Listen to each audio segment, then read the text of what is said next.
Bueno, buenas tardes a todos y a todas. Bienvenidos una vez más a nuestro curso de planificación estratégica y gerenciamiento para la asociatividad en un día muy particular. Les vamos a pedir hacer el esfuerzo por sostener la atención en un día realmente muy particular, por la pérdida de un ser notorio, contradictorio, y que, digamos, sin entrar en debate, sí lo quiero asociar, por un lado, a acompañar la tristeza de tanta gente triste, por un lado, y por otro lado también, y entrando en materia, el Sinijal pone la primera placa, o la segunda en este caso, asociándonos al luto, lo que significa un actor preponderante cuando se trata de planificar o de jugar o de trazar una agenda o de trazar un plan, digamos, cómo hacemos a veces la descarga de las responsabilidades sobre la espalda de alguien único para que nos resuelva las cuestiones, y a veces nos cuesta en esa amalgama conformar un equipo sacando lo mejor de cada uno de nosotros y haciéndonos cargo. Dejaría la reflexión esa no para hoy, pero sí para que la pensemos.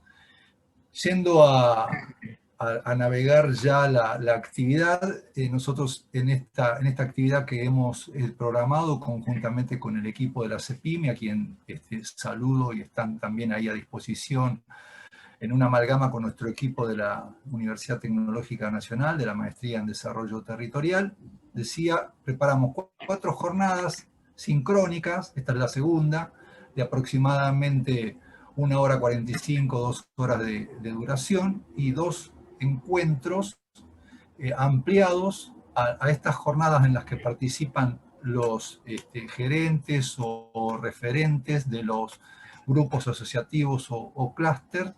Decía, va a haber 2 encuentros, uno va a ser el miércoles que viene, a la misma hora y por el mismo canal, donde vamos a pedirles extender la invitación a aquellos actores y agentes de los sistemas productivos que en el territorio inciden en amalgama y en interacción con la posibilidad de elevar la competitividad de los grupos asociativos o clústeres.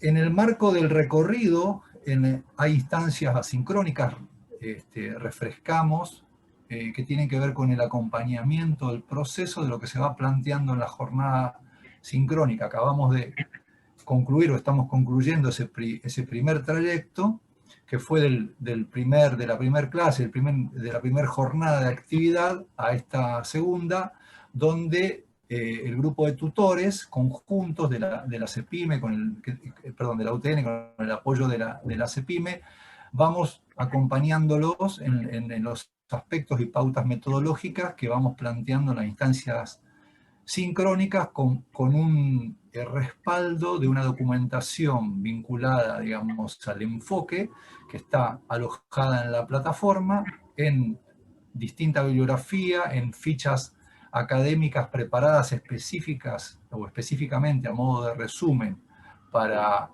esta actividad, más algunos videos que están también siendo alojados en función de la tipología. En la jornada anterior abordamos las cuestiones vinculadas al mapa de actores, al diagnóstico, a cuestiones que tienen que ver, digamos, con una aproximación a la tipología y característica de los clústeres, y a renglón seguido, en la instancia sincrónica, los tutores van tratando de trabajar con ustedes, con los participantes, en ir consolidando ese diagnóstico, consolidando el mapa de actores, y así como tal, hoy vamos a hacerlo con temáticas nuevas que tienen que ver con el FODA, con la definición de problemas, con la definición de la misión-visión, y con cuestiones que tienen que ver con las cadenas de valor, la cadena productiva y la multidimensionalidad del enfoque específico en sí. Mijal, te voy a pedir que pases la filmina siguiente, así le voy desembocando, digamos, el planteo de tutoriado por el PPT a Carlos Ferraro, que va a hacer el seguimiento. Decíamos, tenemos un equipo de tutoría, como mencionaba anteriormente, y en ese equipo de tutoría tiene interacción con ustedes a través de los foros sectoriales por grupos y temáticas. Son 4 los grupos que están referenciados en el recorrido de este curso, donde hay una mensajería de interacción en el campus y el material didáctico que yo mencionaba precedentemente, más las grabaciones de cada uno de los encuentros, para que aquellos que no pudieron participar de manera sincrónica puedan acudir ahí, o quienes por ahí tengan alguna duda y quieran refrescar, puedan hacerlo haciendo el refresco pertinente de cada uno de los conceptos vertidos, o de la narración del caso que abordamos en paralelo a cargo de Mari Borghi. Me refiero al caso del SEGMA y del CIDETER. Siguiente, por favor. Entonces, como decía minutos atrás, hoy va a iniciar, digamos, el abordaje del enfoque Carlos Ferraro, y vamos a hablar un poco con él, vamos a escucharlo, vamos a tratar de interactuar con él. Los invito a eso, sobre la temática de lo que son las cadenas productivas y su definición y el concepto de cadena de valor, así como de la multidimensionalidad de la innovación productiva. Luego de Carlos, ustedes van a poder ir haciendo sus consultas o reflexiones o comentarios en el chat. Yo voy a hacer el abordaje del FODA, de la construcción de la matriz, de la identificación de problemas y, digamos, una aproximación a la definición visión. Digamos, en ese recorrido que ambos intentamos hacer, vamos a llegar a hacer un alto allí para dar paso a las preguntas y comentarios, para que no sea tampoco tan unidireccional. Y luego de ese espacio, Mari Borghi va a hacer el paralelismo de lo que planteamos en el enfoque, un enfoque más conceptual para la acción, como ellos lo reflejaron en la experiencia del caso del CIDETER SEGMA. Y finalmente, a renglón seguido, Mijal Sass y Noemí Saltarelli van a tomar la posta testimonial para, digamos, ayudarlos o facilitarles ir volcando en el segundo recorrido asincrónico que se viene, lo que hemos ido haciendo para que puedan alimentar ese proceso. El miércoles que viene, y antes de darle a Carlos la palabra, el miércoles que viene vamos a tener el primero de los encuentros ampliados con lo que serían los actores del ecosistema donde se emplazan los grupos asociativos aquí presentes y clústeres, según la denominación, según el grado de maduración. Ese público, esos otros actores son ni más ni menos, yo lo voy a decir en mi alocución posterior, pero aquellas instituciones, aquellas entidades, aquellos actores que le agregan valor, que le agregarían potencia, que le agregarían competitividad a cada uno de los grupos. Me refiero a el sector público, gobierno local, territorial, provincial, el INTA, el INTI, o sea, los institutos tecnológicos, los institutos de I+D, si hablamos del sector de conocimiento, la universidad. También la sociedad civil organizada, me refiero a ONGs ambientalistas o que tenga que ver con cuestiones de tratamiento de la condición sociocultural humana. Y me está faltando una de las... y el sector privado, por supuesto, digamos, las cámaras, las gremiales empresarias que conforman lo que llamamos cuádruple hélice vinculada a las temáticas del desarrollo. Al final de la jornada vamos a refrescar y a tratar de reforzar esta idea de que nos ayuden en esa invitación, porque es muy importante que esos otros actores del sistema estén siendo parte de este proceso, se vayan apropiando del mismo y puedan mejorar los diálogos con cada uno de los grupos asociativos o clústeres. Carlos, te dejo el testimonio para que avances con tu presentación. Muchas gracias. Bueno, muchas gracias, buenas tardes. Sergio, si se me va el tiempo, vos avísame cuando me están faltando 2 o 3 minutos para redondear. Con mucho gusto. Bueno, nosotros la semana pasada, bueno, el último encuentro en realidad, preparamos una minuta y ahí ustedes pueden encontrar algunas cosas para refrescar. De hecho, en la minuta que preparamos también para esta sesión, para este módulo, hacemos recomendación para quien quiera profundizar, refrescar, algunas guías de aprendizaje, el módulo 1 y el módulo 4 de las guías de aprendizaje FOMIN, que están en la bibliografía, textos de Marcodini, textos de Albuquerque, donde retoman este tema de la cooperación empresarial y algunas tipologías que surgen no desde la teoría, sino desde interpretar la práctica en distintos procesos asociativos que se fueron dando y se dan en América Latina a partir de financiamiento de instituciones como el BID, de actuaciones del SEBRAE, evaluaciones que se hicieron con la CEPAL, etc. Entonces ahí ustedes van a poder refrescar y revisar algunas de las cosas de la semana pasada o del último encuentro. Y ahora vamos a pasar al de cadenas productivas, cadenas de valor, para que ustedes puedan ver cómo esto puede ser un elemento de enfoque conceptual útil para trabajar en los territorios y también el segundo punto que yo voy a abordar hoy es el de las innovaciones, con las múltiples dimensiones que tienen las innovaciones, tanto en el ámbito productivo, tecnológico, como en el ámbito institucional, organizacional, social, etcétera, que cuando veamos la cadena productiva vamos a poder aterrizar algunos de esos conceptos y algunos de esos elementos intangibles que son parte del capital social en cosas muy concretas. Y eso va a quedar para la última parte de hoy. Por favor, Mijal. Nosotros ya habíamos dicho en el último módulo que las empresas no operan solas, es decir, lo hacen en un entorno que puede ser el entorno más restricto, que es el entorno sectorial de la empresa, en donde con conciencia o sin conciencia se deben vincular con sus proveedores, con quienes le dan materia prima y otros insumos o servicios, y aguas arriba con sus clientes. Este es el entorno sectorial inmediato de la empresa, del productor, ¿no? Y más allá de ese entorno sectorial está el entorno territorial, en donde la empresa está inmersa en un territorio donde hay una serie de infraestructuras, donde hay bienes públicos, donde hay inversiones en tecnología, en innovación, centros tecnológicos, hay un marco regulatorio, hay recursos humanos, en fin, eso es el entorno territorial. ¿Y por qué hago referencia o hacemos referencia al entorno territorial?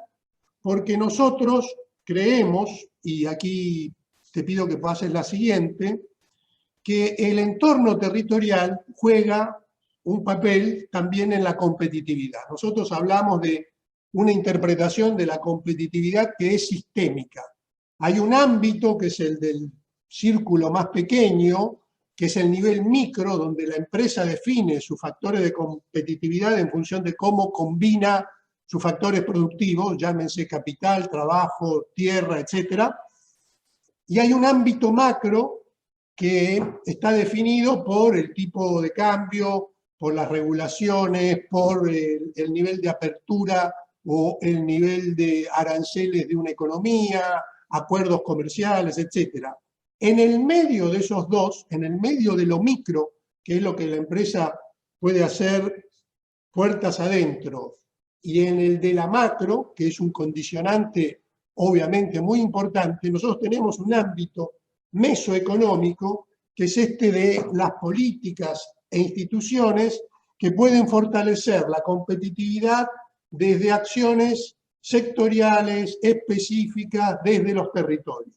Esto quiere decir que yo desde el nivel meso, con un INTI, con un INTA, con una capacitación en una escuela técnica, puedo mejorar la capacidad de la mano de obra y a partir de ahí genero posibilidades de contratación de recursos humanos calificados que van a mejorar la competitividad. Esto es la mirada de la competitividad sistémica, que por otro lado quiere decir alinear los instrumentos de apoyo como si fueran un sistema, como si fueran un tejido, como que estén articulados y se complementen. Bueno, podemos profundizar esto si les interesa, hay mucha bibliografía, pero lo quiero dejar acá y pasemos a la siguiente. Vamos a entrar en el tema cadena de valor y cadena productiva. El tema cadena de valor, originalmente en los 90, fue introducido por Porter, y lo que ven ahí a la izquierda, abajo de color rosado, es ese famoso diamante, en donde él distinguía actividades internas dentro de la empresa que generaban valor. Entonces él distinguía las actividades que él llamaba primarias, que tenían que ver con la rama productiva principal de lo que hacía la empresa, y actividades de apoyo, que eran las que daban soporte a esa actividad principal.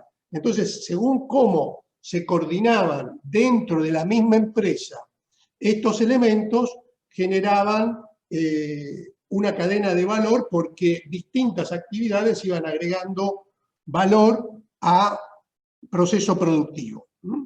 Ahí está todo el tema de costo de transacción, después si tienen interés lo vemos, y también está en la bibliografía, y creo que algo lo dije en la última vez. La próxima, por favor, Mijal. Esto que partió de la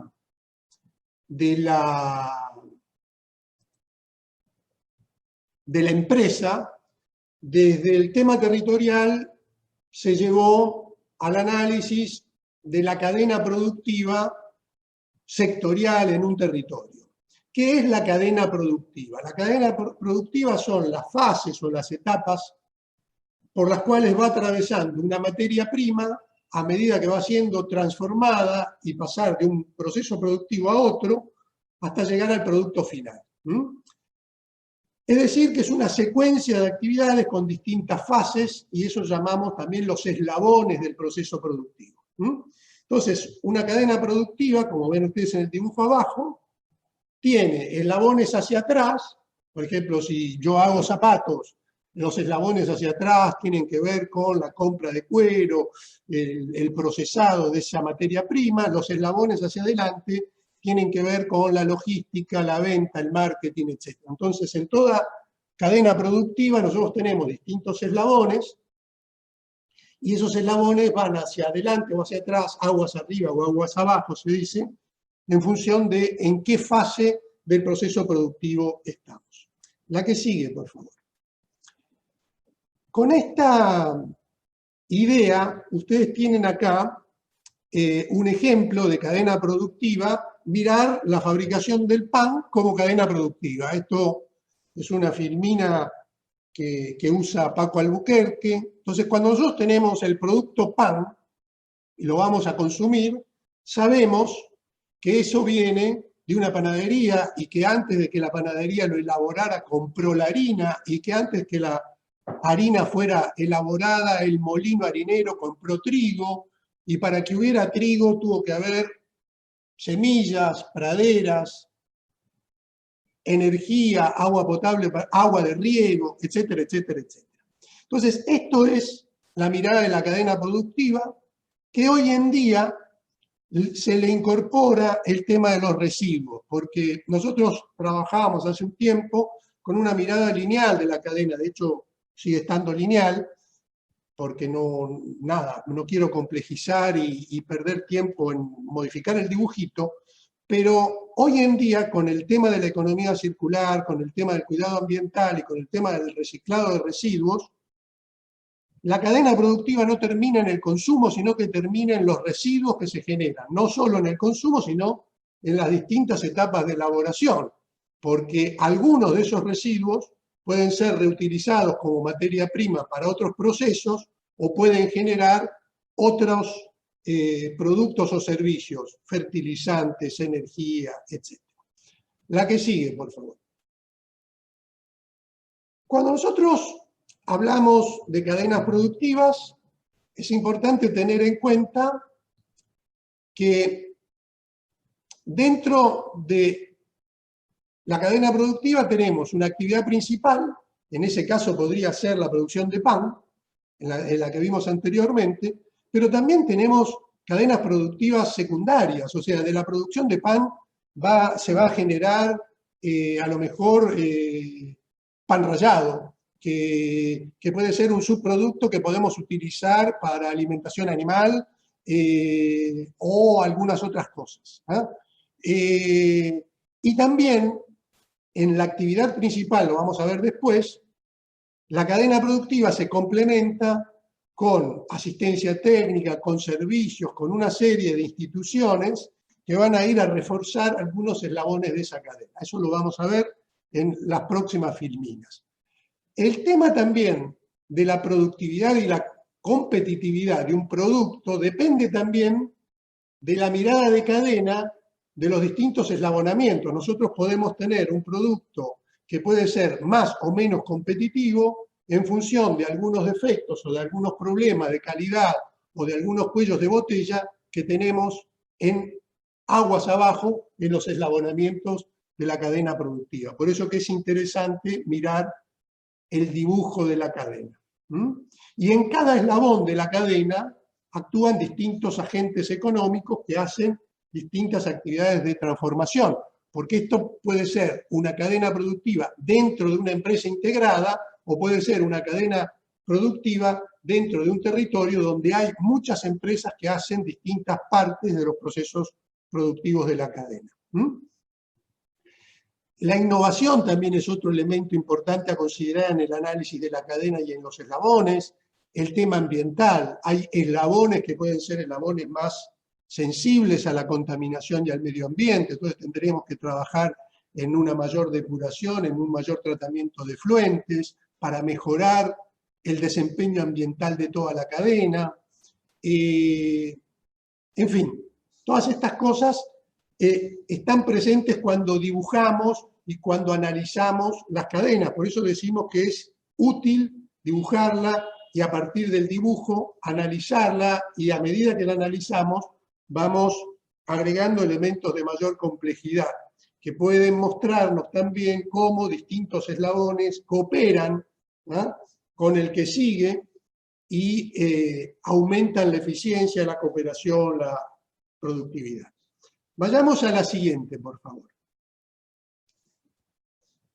Bueno, aquí tienen ustedes un dibujo que puede ser más o menos representativo de la cadena productiva de la maquinaria agrícola. Esto representa, en cierta forma, el caso que nosotros hemos tomado y sobre el cual después Mari Borghi va a hablar y va a contar, pero fíjense que nosotros tenemos, esto es la cadena productiva de la maquinaria agrícola, desde las materias primas, los fierros, las chapas, los tubos, los plásticos, el aluminio, a el cliente final en el sector agropecuario. Pero fíjense ustedes también que esta cadena es un poco genérica, porque dentro de la cadena productiva de la maquinaria agrícola vamos a tener distintos tipos de maquinaria agrícola, que van a tener distintos niveles de componente nacional, de componente importado, tenemos tractores, tenemos sembradoras, tenemos cosechadoras, y cada una de esas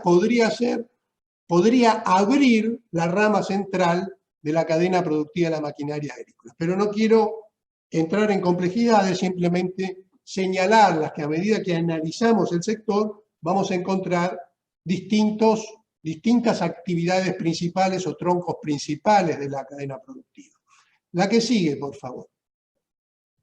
La que sigue, y esta es muy linda también para hablar de tronco, y no solo porque se llama de la madera y el mueble, debe haber gente de la provincia de Misiones, y el tema de la cadena productiva de la madera y el mueble, cuando trabajamos con algunas provincias que son foresto-industriales, aparece siempre el tema de la madera y el mueble.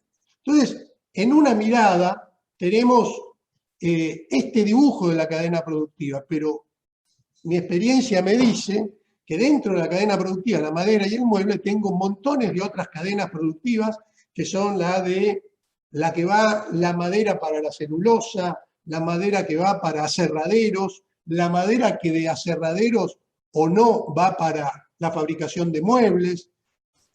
Dentro de la fabricación de muebles tenemos muebles de madera maciza y tenemos muebles de aglomerado y son características tecnológicas diferentes. Cuando yo analizo la cadena productiva voy distinguiendo distintas posibilidades y distintos componentes. Y acá abajo, independientemente de que estos datos no sean actuales, porque esta cadena tiene ya más de 10 años cuando fue dibujada en un proyecto, si no me equivoco, del BIDO del PNUD, claro, también se analizaban cuántas pymes había 2 empresas grandes, cuántos ocupados había, cuántas de esas pymes eran formales o informales. O sea, fíjense que yo, a partir de analizar la cadena, empiezo a ver, bueno, cómo es mi estructura productiva, cuántas pymes tengo, cuántas son formales, cuántas son informales, cuántas están tecnificadas, etc. La que sigue, por favor.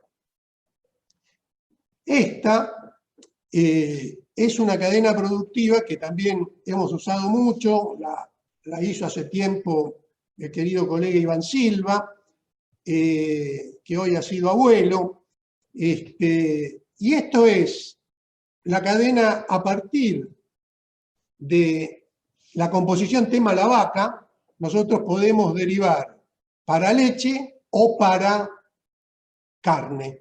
Entonces fíjense cómo a partir de una materia prima similar, nosotros podemos tener elaboración de leche en la parte de arriba o elaboración de carne para consumo, con las diferentes variedades, la leche de larga vida, la leche en polvo, el suero, etc. El queso, todo eso. Bueno, acá, por ejemplo, nosotros tenemos también arriba, y este es un dibujo interesante porque está bien completo, arriba tenemos las instituciones de apoyo que en distintas fases brindan asistencia técnica a los eslabones de la cadena. Si yo quiero tener buena producción de leche, debo tener praderas que sean aptas para la alimentación de ese ganado y por lo tanto tengo que tener un INTA y un sistema de apoyo que me permita mejorar eso. De la misma forma que para tener buenas vacas lecheras tengo que tener mejoras genéticas en la raza para que en vez de producir X litros de leche diario, produzcan X por 2, porque eso me hace más eficiente. Como ven, esto es otra forma de ver en qué eslabones de la cadena yo puedo reforzar con institucionalidad pública, privada, investigación y desarrollo, el fortalecimiento de esos eslabones. Por ejemplo, yo sé que hay algunos de los clústeres lecheros o de la producción de queso, un problema que hay es que la leche no es de buena calidad o no es de calidad uniforme a lo largo de las sucesivas entregas. Bueno, entonces yo tengo que revisar qué es lo que está pasando con el suministro de materia prima para que la leche tenga todo un tenor graso o un tenor acuo equivalente. Y eso se hace, bueno, a través de premios a la calidad de los productores de la empresa que acopia la leche o que la va a usar. Hay acuerdos de producción, en fin, hay muchas cosas en ese sentido que se pueden ver en el caso de que les interese. Bueno, pasemos a la siguiente. Después, si hay preguntas, con todo gusto me detengo en algunos puntos que voy rápido para no comerme mucho tiempo. Entonces, lo interesante también de ver esto de las cadenas es el alcance territorial, es decir, cuánto de la cadena productiva en cuestión pasa por mi territorio. Por ejemplo, nosotros estamos analizando en otro proyecto la cadena productiva de la papa en Balcarce, y si bien hay empresas transnacionales, está PepsiCo, está McCain, etcétera, lo interesante es que más allá de la coordinación que hace la gran empresa transnacional, buena parte de la cadena productiva está en el territorio del sudeste bonaerense y genera, además de los encadenamientos, derrames que tienen que ver con el INTA, con lo que hace el INTA en la producción de bienes públicos, con la producción de maquinaria, servicios de consultoría para el agro, etcétera, etcétera, etcétera. Entonces, hay todo un potencial y todo un desarrollo territorial porque buena parte o toda esa cadena productiva está presente en el territorio. Y eso me permite a mí, a ver desde el territorio, qué eslabones están fuertes, qué eslabones me faltan, y cómo yo puedo complementar eso, a la vez que también, si tengo problemas de infraestructura, porque tengo una buena producción, pero no llegan al puerto, bueno, tendré que dotar de caminos para que lleguen al puerto y tendré que dragar el puerto para que lleguen barcos de determinado calado para que la mercadería no salga vía terrestre, que es más cara, y pueda salir vía barco, por ejemplo, ¿no? O también yo puedo fortalecer servicios de desarrollo empresarial en asesoramiento tecnológico, asesoramiento comercial, en algunos eslabones de la cadena, con la logística, con la comercialización, etc., ¿no? Y otro tema que está siempre presente, que es el tema del acceso al crédito, el financiamiento, que también es un cuello de botella que a veces aparece en algunos eslabones de la cadena aguas abajo, o a veces aparece ya aguas arriba en los temas de comercialización. Pero lo que tiene la cadena productiva me permite a mí ver la organización del proceso productivo en su conjunto. La sesión anterior habíamos dicho que clústeres, sistemas productivos territoriales, redes eran formas de organizar la producción, y acá yo la veo gráficamente a lo largo de la secuencia productiva de la cadena. Adelante, por favor. Tengo unos minutos todavía, ¿no? Cuando yo les hablaba de estas cadenas, es importante, yo decía, es importante ver la presencia de los eslabones de la cadena en mi territorio, y también si esa cadena que yo tengo en mi territorio es parte o no de una cadena global de valor. No es lo mismo tener parte de la cadena automotriz, que es parte de una cadena global de valor, como el dibujo acá, que sería la industria automotriz, y si hiciéramos partes de aviones, ¿ah? Porque las tenemos que integrar en una cadena global de valor, que no estar en una cadena global de valor. El queso de Tandil no está en una cadena global de valor. Los zapatos del distrito de San Martín no están en una cadena global de valor. Podrán competir con el zapato brasileño, con el zapato chino, pero no están en una cadena global de valor. Quien está en una cadena global de valor es el productor de papa para la industria de procesado que le vende a McCain, que sí está en una cadena global de valor, porque McCain es un jugador mundial que vende papas procesadas al mercado global. Bien, porque eso tiene que ver con la fijación de precios, etc. Fijación de precios, estándares tecnológicos, calidad, etc. Y vayamos a las últimas, por favor. Quedan 3 minutos, Carlos. Buenísimo, estos 3 minutos los voy a dedicar a esta última, que tiene que ver, después de haber hecho esta descripción y este análisis de la cadena productiva, nosotros sabemos que es la innovación la que permite hacer saltos de competitividad y de productividad. La innovación, en el apunte que nosotros les dejamos, tenemos definiciones más estrictas en relación a la tecnología y a la innovación más dura, las invenciones, todo eso son materiales que a ustedes les quedan, pero acá yo lo que quiero es ir a otra mirada de la innovación que es más amplia y que tiene que ver con la introducción de nuevas prácticas que permiten mejoras y permiten un upgrade, consiguiendo algo que sin esa innovación no se conseguía. Y que muchas veces puede ser una simple copia de algo que se hacía en otro lado, pero que en mi territorio no lo estábamos haciendo. O sea, no estamos inventando nada. Estamos copiando y adaptando, y eso nos permite a nosotros una práctica nueva que es una mejora. En esto de la multidimensionalidad tenemos la dimensión tecnológica, o sea, la incorporación de nuevos equipos, de nuevas instalaciones, no sé, un equipo informatizado de control numérico, una impresora 3D, bueno, esas son innovaciones de tipo tecnológico, ¿no? Hay otras de tipo ambiental, que son aquellas que nos van a permitir reducir el impacto ambiental, desde el uso de sistemas de energía más eficientes, evitar el desperdicio de energía, utilizar fuentes de energía renovable dentro de la planta. Todo esto tiene que ver con la incorporación de prácticas que permiten mejoras, que van a generar mayor eficiencia, vamos a gastar menos recursos y vamos a tener baja de costos, baja de productividad o baja de tiempos en la mano de obra o en el uso de una máquina. Hay mejoras también, innovación en la gestión, innovación en la organización. Esto tiene que ver con mejoras en la calificación de los recursos humanos, en los procesos de trabajo. Por ejemplo, una de las plantas grandes que está en el clúster de las parejas está introduciendo una mejora de gestión y de organización que consiste en una empresa fierrera de todos hombres.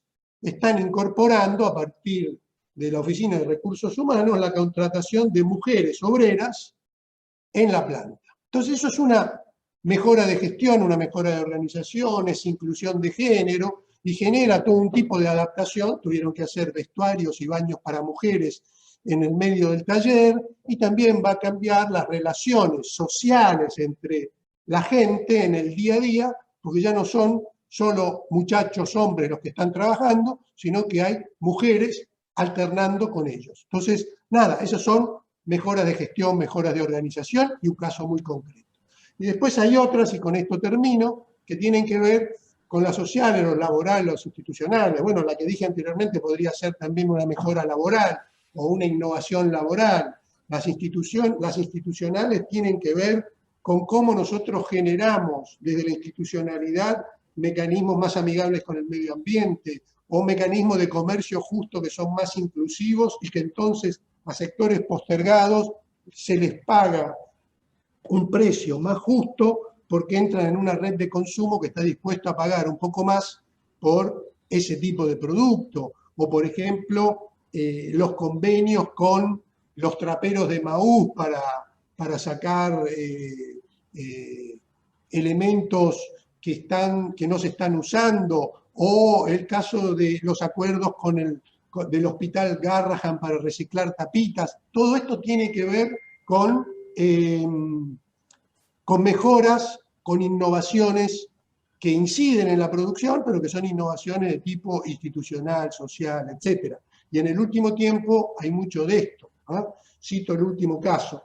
La cadena productiva, nosotros estamos viendo la cadena del principio al fin, con COVID y con mucho con el tema de los alimentos, se está incentivando trabajar con cadenas más cortas que acercan la producción al consumidor, tratando de obviar todas las intermediaciones. Entonces a mí, por ejemplo, me llega a mi casa los viernes un bolsón con 5 o 10 kilos de frutas y verduras de un emprendimiento de la economía social que me trae directamente a casa la producción de esa materia, digamos, de esos productos, de un sector de la economía social. Entonces yo estoy pagando menos que si fuera el supermercado y estoy colaborando con un grupo de productores especializados que está en el AMBA. Creo que esta es la última y con esto me detengo y nada, quedo a disposición para preguntas y para profundizar si hay cosas. Gracias. Muchas gracias, Carlos. Muy amable, muy claro, como siempre. Bueno, en función de lo que Carlos planteó, nos trajo, y en función también de lo que habíamos preparado, vamos a sumergirnos de alguna manera en la cuestión que está vinculada al FODA y a la confección del FODA a partir del diagnóstico y a partir del mapa de actores, que fueron temas que vimos en el encuentro pasado y que en función de un par de consultas que hicieron, yo voy a permitirme por ahí refrescar muy rápidamente a los efectos de empalmar una cosa con la otra. Así que, Mijal, por favor, si podés pasar, voy a tratar de ir rápido para que Mari tenga su espacio tranquila. La primera cuestión que quiero volver a refrescar, que lo planteamos en el encuentro pasado y que también Carlos en su presentación, cuando hablaba del abordaje sistémico que tiene nuestra mirada vinculada a los clústeres y a los grupos asociativos, es que estos se emplazan en un territorio y que tiene un entorno, que ese agrupamiento, ese clúster tiene un entorno, y ese entorno le puede jugar a favor o le puede jugar en contra, digamos, no es neutro, no es un espacio donde se soportan las actividades únicamente o se sostienen las actividades como soporte, como si fuera un tablero. Y si bien, digamos, entendemos que estamos enancados en la dimensión económica productiva cuando hablamos de agrupamientos, de esquemas asociativos de empresas o de clústeres, hoy por las mismas razones que decíamos en el encuentro pasado y refrendaba Carlos recién en su presentación, no podemos dejar de pensar en una estrategia de desarrollo del agrupamiento, de la cadena, o en un plan estratégico como es hacia donde los estamos acompañando en su elaboración, o bien es hacia donde los estamos acompañando en la reformulación o en la crítica, porque sabemos, y aprovecho acá un pie de página, que hay algunos grupos que tienen hecho su plan estratégico, pero como se decía recientemente, el contexto 2020 nos ha desafiado, nos ha interpelado, nos ha sacudido, nos ha zarandeado para repensar un poco ese contexto sobre el cual otrora pensamos el norte y pensamos el plan estratégico, a rediscutirlo y ajustarlo en función del impacto COVID que él mismo ha tenido. Entonces, si bien, insisto, estamos en la dimensión económica productiva, no podemos dejar de pensarla en clave ambiental, no podemos dejar de pensarla en clave sociocultural y humana, no podemos dejar de pensarla en clave institucional, ligado a las nuevas normativas e innovadoras normativas que el contexto nos desafía a diseñar. Adelante, Mijal. Entonces, recordamos que, digamos, cuando hablamos de agrupamientos, cuando hablamos de clúster, hablamos de el emplazamiento en un sistema productivo local, que como también dijo Carlos, y no me voy a detener demasiado en esto, es una forma de organizar la producción. Y te pido que pases la siguiente, Mijal. En ese sentido, si es una forma de organizar la producción, el diálogo para organizarla es sustancial. Y sustancial también es definir dónde estamos parados para poder empezar a tomar decisiones en clave de pensamiento estratégico y poder llegar al diseño de una cartera de actividades y de proyectos que es, digamos, el último eslabón del plan estratégico a parir. Entonces, debemos estar sabiendo cuál es el estado situacional de la empresa, en primer lugar, del agrupamiento de empresa o clúster, en segundo lugar, pero también del entorno territorial donde ese arracimado está emplazado. Y en la guía que ustedes están siguiendo hay, digamos, algunas sugerencias o recomendaciones como para que lo hagan, o sea, como para que puedan pensar el diagnóstico, no porque no lo hayan pensado, porque como decía anteriormente, seguramente si algunos tienen hecho un plan, el diagnóstico lo han pensado, pero nosotros insistimos en que el diagnóstico no debe ser pensado como una foto, sino que el diagnóstico debe ser pensado como una película y debe ser rediscutido constante y continuamente, o por lo menos periódicamente, en función de ese cambio de contexto. Y en el diagnóstico uno tiene que volcar desde tipología y cantidad de empresas, cómo esas empresas colaboran, compiten o cooperan entre sí en el marco contextual, qué tipología de exportaciones y de fomentos existen a partir del mismo, cuál es el nivel de articulación con las instituciones de I+D, de apoyo a la oferta y a la calidad de servicios que ese aglomerado está planteando y prestando, qué innovaciones existen en el territorio y hacia adentro del agrupamiento, etcétera, etcétera. Siguiente, Mijal.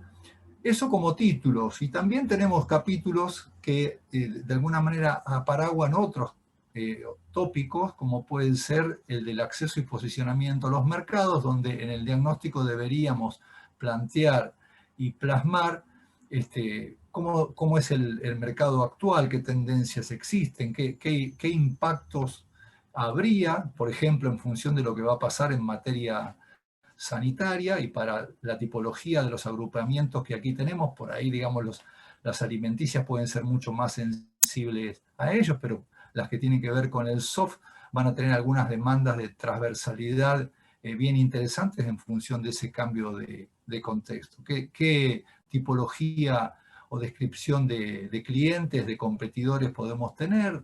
También aparaguarlos en los temas de las normativas ambientales, porque como también decía Carlos, y vuelvo a citarlo, hay, digamos, cada vez más exigibilidad respecto de cómo es el tratamiento de los procesos productivos de cara, digamos, a las exigencias ambientales para resguardar las mismas, pero también porque los consumidores se vuelven mucho más inquietos e interesados en lo que van a consumir, a veces por cuestiones orgánicas de su propia salud, pero también a veces por una cuestión de responsabilidad social, territorial, no solo de dónde viven, sino de dónde provienen esos productos.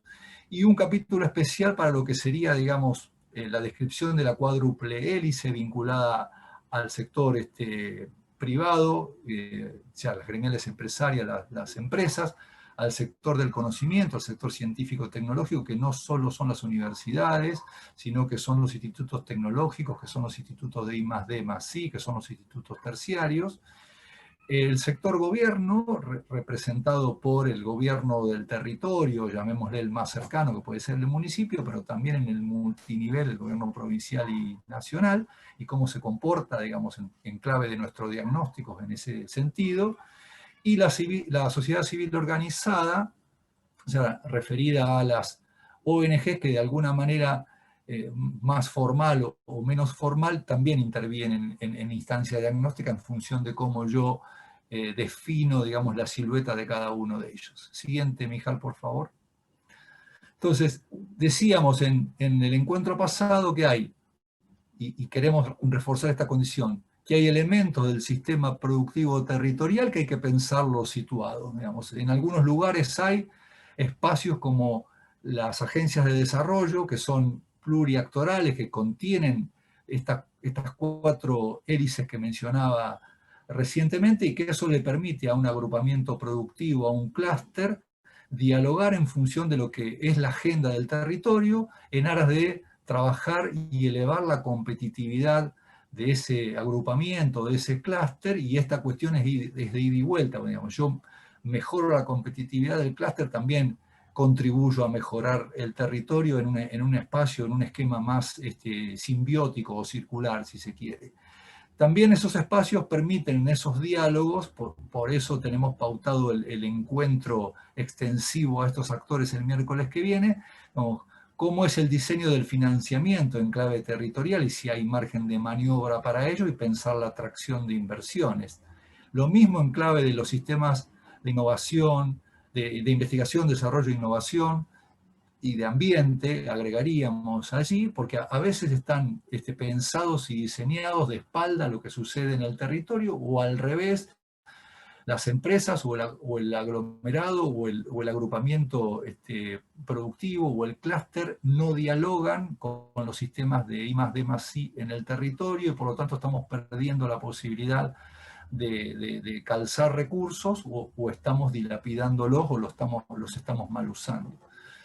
Similar en cuanto a la valoración del patrimonio cultural. Tomo el ejemplo de vuelta del clúster quesero de Tandil, que ahí hay todo un trabajo de puesta en valor y de recuperación del patrimonio, del saber hacer que trajeron los migrantes en función de hacer un producto a partir de la recuperación de todas esas tradiciones. Lo mismo con el salame de denominación de origen Tandil, que ahí, digamos, ese agrupamiento trabajó una trazabilidad que les permite, digamos, la posibilidad de vender, de comercializar ese producto con un elemento diferenciado que preserva, digamos, todo ese bagaje cultural y también ambiental, como dice el redondel siguiente. Apoyo a las infraestructuras y equipamiento básico en armonía con lo que el agrupamiento puede plantear en ese esquema de diálogo, Y también tener un menú de formación, de fortalecimiento de los recursos humanos, en los cuales debe abrevar el agrupamiento o el clúster para que no sean disonantes. Muchas veces sucede, como alguna vez dijimos, que van en canales paralelos y no dialogan entre sí, por lo tanto estoy malgastando los recursos en el territorio y no pudiendo hacer puentes entre mi necesidad como agrupamiento y lo que de alguna manera va pariendo el territorio en cuanto a formación de capacidades. Igual en sistemas de apoyo a la producción para que sean pertinentes a tal fin, para ello se requiere, insisto, diálogo en el nivel mesoeconómico, del cual estamos hablando, y fomento a la cultura emprendedora, el fomento a la creatividad, a las industrias culturales, a la economía naranja. Siguiente, Mijal.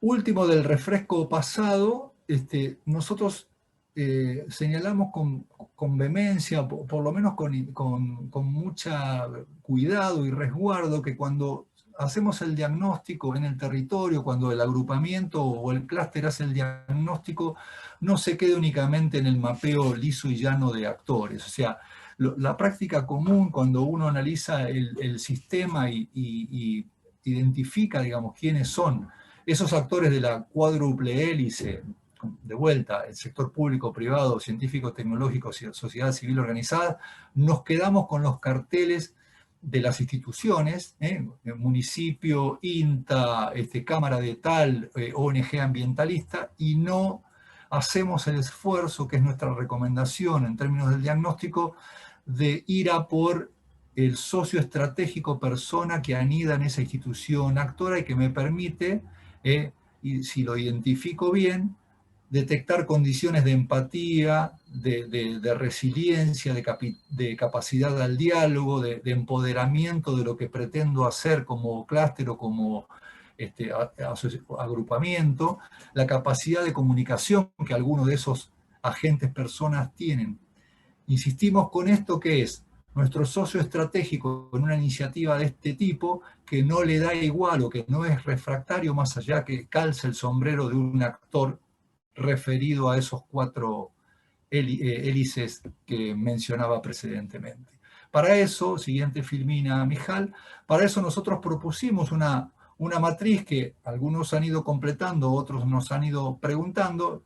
Nosotros les recomendamos que se concentren por lo menos en las 2 columnas principales. La primera es clara y siempre se hace. Yo mapeo los actores a partir de identificar instituciones que están en el entorno de ese sistema mesoeconómico que decía Carlos precedentemente, pero asociada, digamos, a esa identificación, no siempre tengo en claro quién es mi agente, ergo quién es mi socio estratégico, que puede incidir para mejor en este caso, para que nos escuchen, para que dialoguen, para que podamos tener acuerdos, para que nuestra gestión no caiga en saco roto y tenga buena capilaridad sistémica en este personaje que llamamos agentes. Y en territorios que tengan mucha densidad, uno puede comparar al interior de cada institución las características de esos agentes en función de ponerle valores a qué influencia tiene en la estructura, qué importancia tendría esta temática,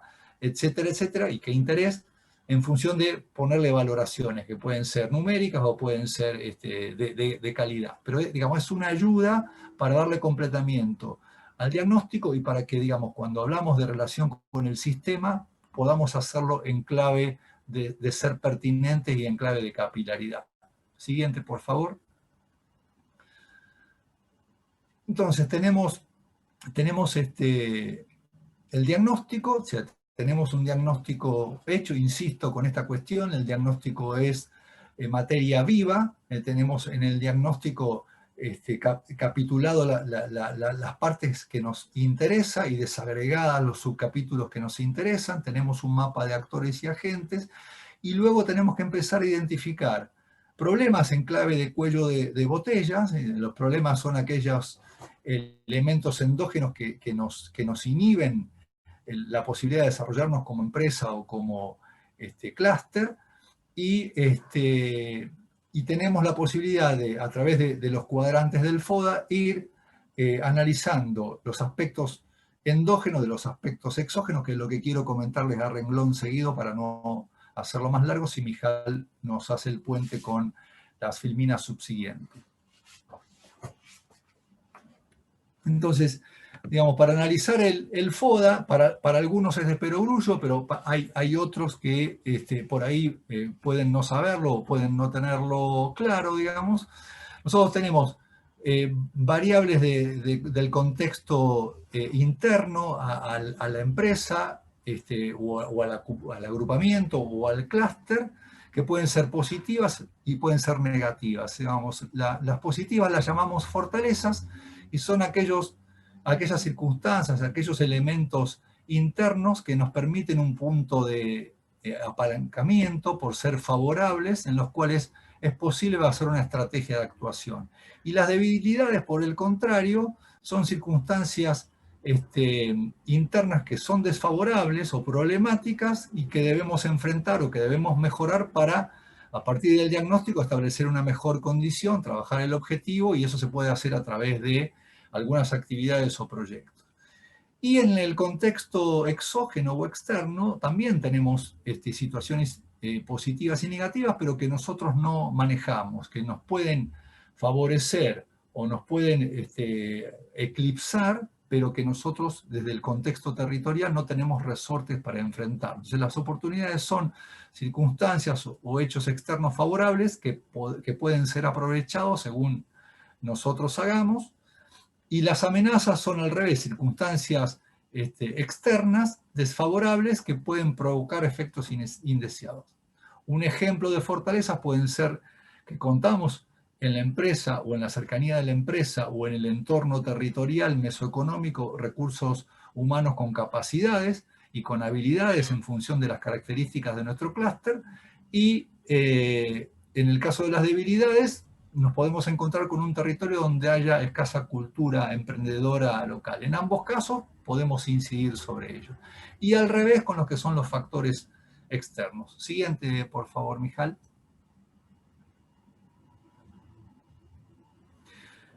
Otra cuestión sobre la cual, digamos, nosotros querríamos que ustedes puedan discutir y pensar adentro del clúster o del grupo asociativo, es las relacionadas con la visión y con la misión.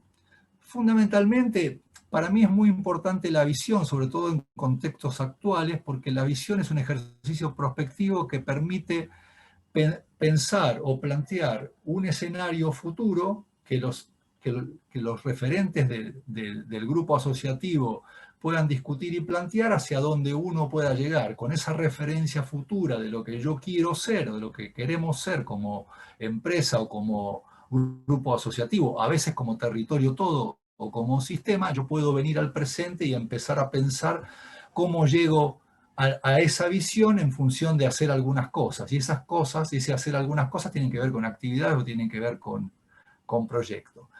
La misión tiene que ver más con la razón de ser. ¿Por qué existimos como grupo asociativo? ¿En qué tipo de negocio nos vamos a desempeñar? ¿Cómo nos desarrollaríamos? Siguiente, por favor. Creo que hay unos ejemplos como para ir terminando. Acá, digamos, traemos, todo esto está en la documentación que les preparamos, digamos, buscamos alguna forma de ejemplificar en materia de clúster cómo definieron la visión y la misión, en este caso, el clúster de la energía en la comunidad valenciana en España. En cuanto a la visión, el clúster de la energía de esa comunidad quiere ser considerado por sus asociados como el lugar donde desarrollar su potencial empresarial en busca de la innovación y diferenciación competitiva para lograr reconocimiento del sector a nivel regional, nacional e internacional. Ahí se están parando en lo que va a ser luego el diseño de su estrategia.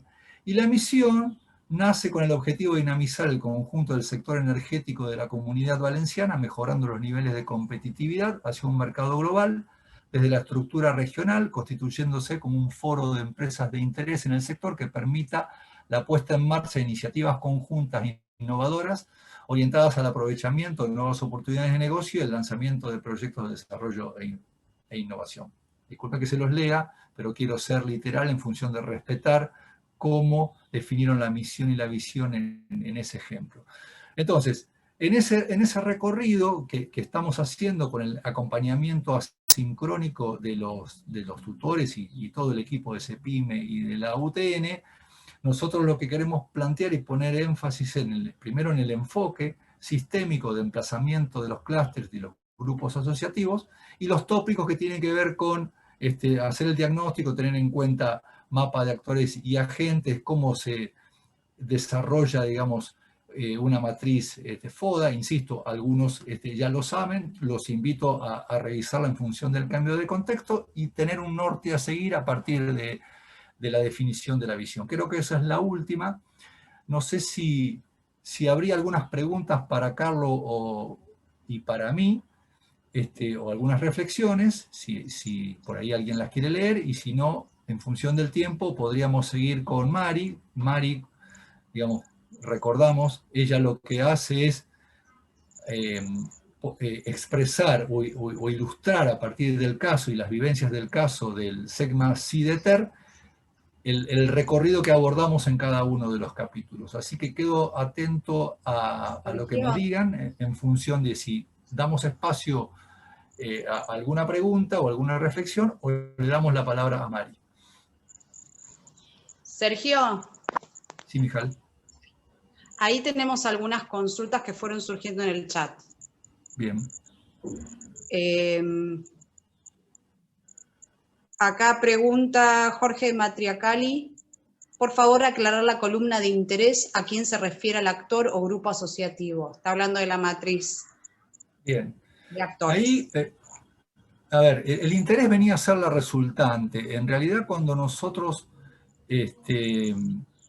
planteamos el mapa de actores y agentes y planteamos la influencia en esa, gracias por la recapitulación, cuando planteamos la influencia y la importancia, lo que nosotros intentamos hacer es ese fulanito o fulanita que pertenece al centro tecnológico de tal y cual lugar, que nosotros lo identificamos como Marta X, por ejemplo, y también identificamos en esa entidad un posible actor que se llama Juan Y.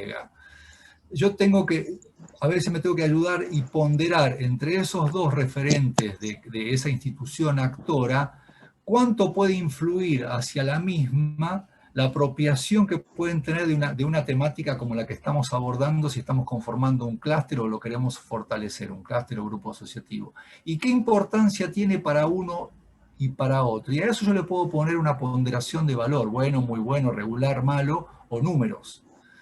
Insisto, esto en territorios pequeños y en lugares con poca densidad no hace falta merituar esa valoración, pero cuando crecemos en complejidad, ponerle valoración ayuda a que yo pueda hacer una sumatoria, digamos, cuando son varios, en una resultante.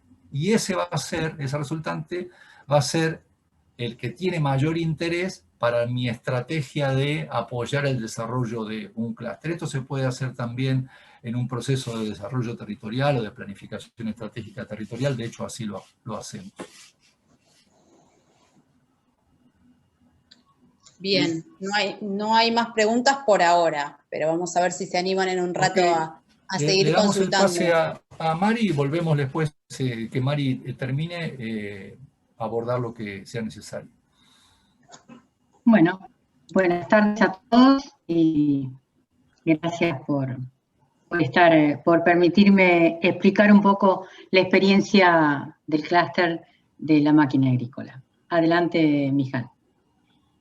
En la primera clase nosotros habíamos planteado, y acá la vuelvo a repetir, la estrategia que tenía en el momento en que apareció este programa que se llamaba PITEC, de lo que estaba emplazado en el Ministerio de Ciencia y Tecnología y lo traía a través de un programa del BID.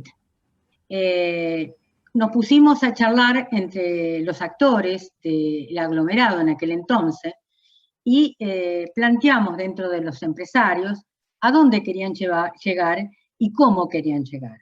Entonces, ellos pensaron tres cosas.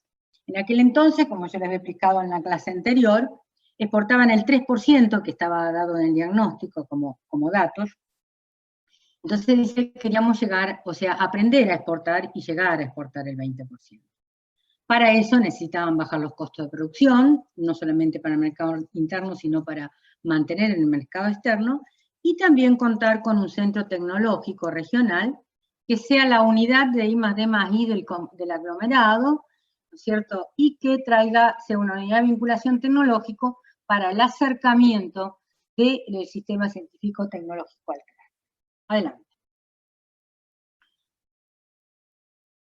Marcamos una visión con un objetivo general, con los empresarios mismos también, y después les voy a explicar cómo fue ese trámite, digamos, desde el comienzo hasta que logramos comenzar con el plan estratégico, con la escritura del plan estratégico, un objetivo general, que era, en función de las metas que estaban marcadas, el fortalecimiento de las capacidades internacionalmente competitivas de las empresas, o sea, llegar a exportar, pero ¿mediante qué?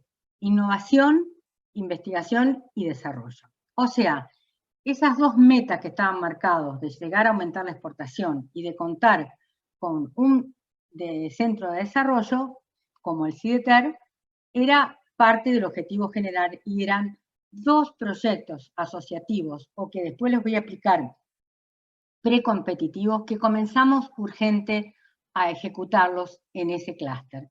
Y después vinieron otros.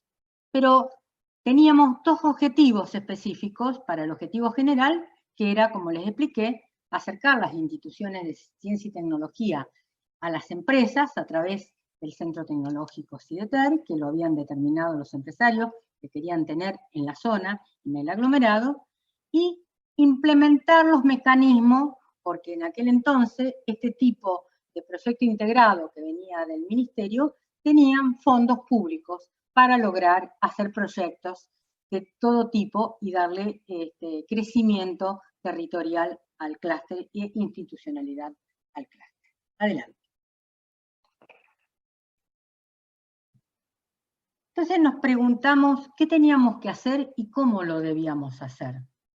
¿Para qué? Para la misión, o sea, cómo debíamos llegar al objetivo. Y nos planteamos tres pasos. ¿Cómo nos organizamos para lograr analizar el escenario de partida y así trabajar en las oportunidades? Porque de la matriz FODA, cuando yo llegue a la matriz FODA del sector, vamos a tener, como dijo Sergio, las debilidades, las fortalezas, las oportunidades y las amenazas. Las debilidades y las fortalezas son las que planteamos y las que analizamos en el diagnóstico. De las oportunidades, que son cosas externas y que podemos ir mejorando, más las amenazas que son externas y que no las podemos cambiar, son las cuales nosotros podemos trabajar para mejorar en cuanto a las oportunidades y hacer mejorar la parte, digamos, competitiva del clúster. Otra de las cosas que teníamos que hacer y cómo lo debíamos hacer es cómo lográbamos mejorar el desarrollo tecnológico de los productos para alcanzar la competitividad en la cadena de valor. Y otra de las preguntas que nos hacíamos era cuáles eran nuestros mercados objetivos, o sea, para llegar a exportar la máquina agrícola, que lo estamos empezando a hacer, pero no con éxito, como yo les comenté la vez pasada, y cómo podríamos abordarlo a ese mercado. Adelante. Mijal, ¿puedes pasar? ¿Cómo nos organizamos? Bueno, ¿cómo nos organizamos? Cuando a nosotros nos llegó este proyecto, esta posibilidad de hacer este proyecto que se llamaba PITEC, estábamos en la provincia de Santa Fe, estamos organizados, como yo les expliqué, en un aglomerado que estaba Córdoba y Santa Fe, pero yo como pertenecía a la DAT, que era provincial de Santa Fe, fui a la Secretaría de Ciencia y Tecnología de Santa Fe a pedir ayuda, a decir, bueno, ¿qué podemos hacer para que nos vengan a ayudar, para organizar y para pensar y para poder escribir y llegar a un plan estratégico importante. En ese caso, ustedes la deben conocer muchos, estaba Isabel McDonald, en el cual me mandó 2 profesionales muy importantes que trabajaron junto con los técnicos de CIDETER ya existía, pero no contábamos con el centro tecnológico, y comenzamos a trabajar. ¿Cómo empezamos a trabajar? Con reuniones, con empresarios y técnicos, con investigadores y actores gubernamentales. Los actores gubernamentales eran y comenzamos con las municipalidades del anillo central, que ustedes vieron la vez pasada, que eran la Ciudad de las Parejas, Marcos Juárez, Cruz Alta, Las Rosas, Armstrong, eran esas reducidas comunidades que en el 2006 teníamos y que eran 165 empresas. ¿Para qué? Para delinear cuáles eran los proyectos que deberíamos hacer en función del diagnóstico y a dónde queríamos llegar para el desarrollo de la cadena de valor de la máquina agrícola. Que la cadena de valor, como pusimos en el diagnóstico anterior, no estaba formada por componentes de materia prima en casi su totalidad y con la parte agrícola, sino hay una parte central que en la próxima, pero ahora no lo vamos a hacer, va a estar la cadena, que es la que presentó Carlos. Entonces, ¿qué estuvimos haciendo? Trabajamos en la generación de un espacio institucional regional para fortalecer la red de actores y darle una fuente de financiamiento, que lo teníamos, en proyectos, que ahora voy a marcar qué tipo de proyectos. Ahí están las fotos de cómo hacíamos las reuniones de sensibilización con los empresarios para explicarle con estos 2 profesionales, más los profesionales que eran de CIDETER y otros profesionales que actuaban de la región, y también había reuniones de consulta y consenso en el sistema científico, tecnológico y los empresarios. O sea, ¿en qué estuvo basada, digamos, la organización? En informar qué es lo que queríamos hacer, en comunicar y lograr el consenso. Pero primero tuvimos que hacer la sensibilización de la región para que haya consenso entre nosotros para poder extender e ir a llamar al sistema científico-tecnológico, que eran las otras universidades que no estaban en la región. Adelante. El segundo punto, creo que, claro, entonces, acá está explicado cómo fuimos haciendo desde el 2005, que llegaron los funcionarios, cuando apareció ese programa que se llamaba PITEC, del aglomerado, en el 2005, en enero de 2005, que fuimos a visitar empresas, pero después hubo una reunión con 100 empresarios, donde los empresarios le manifestaron a la gente del BIT y al FONTAR qué trabajo y qué querían hacer con ese PITEC, que había posibilidades de tomarlo, para hacer un espacio institucional público-privado, o sea, la relación pública-privada. O sea, ellos mismos como empresarios le plantearon la necesidad de contar con ese proyecto para lograr un crecimiento de la zona.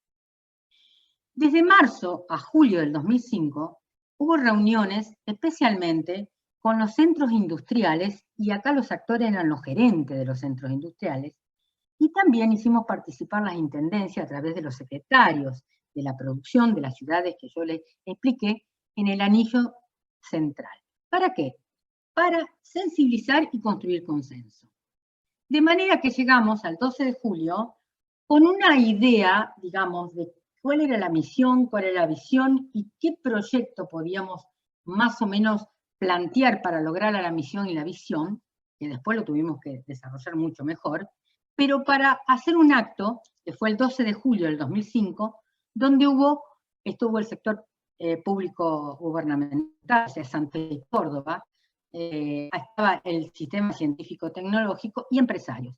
Fue un acto de unas 120 personas que se le informó y hubo consulta de parte de ellos cuando tenían dudas con respecto a este proyecto. Desde julio hasta agosto del 2005, partimos de ya conociendo hacia dónde queríamos llegar y qué teníamos que mejorar dentro del clúster por haber tenido las oportunidades y las fortalezas y las debilidades de la matriz FODA, qué fortalezas y qué debilidades tenía y qué teníamos las oportunidades para ir mejorando. Comenzamos a hacer reuniones entre los técnicos especialmente y los empresarios de algunas empresas que que eran más pequeñas, con instituciones académicas para hacer el lineamiento general del proyecto, o sea, con las universidades y con las instituciones del INTE y del INTI, durante varias reuniones, donde cada una, en función de lo que nosotros le presentábamos, a dónde queríamos llegar, por la misión, por el objetivo general y el objetivo específico, nos planteaban proyectos y nosotros escuchábamos de manera de poder tomar una decisión, cuáles eran los tipos de proyectos que íbamos a poner en marcha para lograr mejorar este aglomerado y transformarlo en un clúster institucionalizado. Tal fue así que el lanzamiento del proyecto en sí, digamos, de la idea con la formación de una asociación ad hoc, que es lo que habla Sergio, es decir, con los tres sectores, empresarios, sistema académico, y en el caso nuestro fue las tres patas, no la parte de las ONG, y también la gubernamental, se hizo el 23 de agosto. A ver, Mijal, si pasás al que sigue, que fue el lanzamiento, donde hubo 150 personas, y en ese lanzamiento apareció la formación de la asociación ad hoc, ahí está toda la gente que estaba y todas las personas, Isabel, con el ministro, es decir, toda la gente sobresaliente y estaba el de Ciencia y Tecnología de Córdoba, de las cuales ese es lo que le llamamos el cuadro de actores, que firmaron la asociación ad hoc del clúster y de este programa, siendo designada Fundación CIETER como unidad coordinadora del aglomerado o del clúster. Adelante, Mijal. La segunda pregunta que nos hicimos, ¿cómo alcanzamos la competitividad dentro de la cadena de valor? La cadena de valor, ustedes ven, la que presentó Carlos, está formado por todas las eslabones, pero nuestra cadena, y de acuerdo al diagnóstico que presenté en la clase anterior, en parte de tener pulverizadoras, no hacemos motores tampoco, agropartes, hacemos el ensamblado y la comercialización. O sea, eso es lo que nosotros teníamos, analizamos de la cadena y qué es lo que teníamos que mejorar en función de las máquinas también. Y consideramos tres acciones importantes. Teníamos que hacer acciones que le llamamos precompetitivas, o sea, son acciones, digamos, asociativas dentro del clúster, que eran proyectos asociativos para mejorar, de acuerdo a las oportunidades que teníamos. En la próxima clase creo que voy a tener que plantear cuáles eran esas oportunidades y cuáles son los proyectos específicos que armaron para mejorar la capacidad tecnológica. O sea, era propio del clúster. Se generaba este proyecto dentro de una empresa o de dos empresas con instituciones científicas tecnológicas, como por ejemplo, generar un monitor universal, uno de los ejemplos que le puedo dar, que lo hicimos dentro de una empresa y varias instituciones del sistema científico-tecnológico, pero esa empresa tuvo que firmar una nota de compromiso que una vez que estuviera desarrollado, no era propiedad intelectual de la misma empresa, sino que se la tenía que brindar al clúster.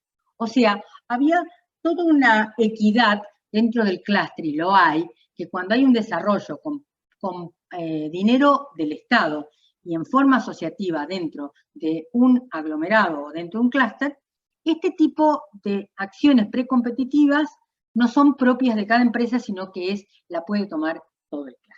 Como esas se hizo otras de mejora de soldadura, de pintura, o sea, que se practicó en una de las empresas, pero luego se distribuyó en todo el clúster. Las acciones competitivas es eso, o sea, una vez que habíamos tenido proyectos especiales o específicos, digamos, para mejorar al clúster y que era colectivo, lo podíamos introducir en cada empresa que quisiera a través de acciones competitivas. Y complementarias eran aquellas que teníamos que coordinamos entre ambas, entre las precompetitivas y las competitivas.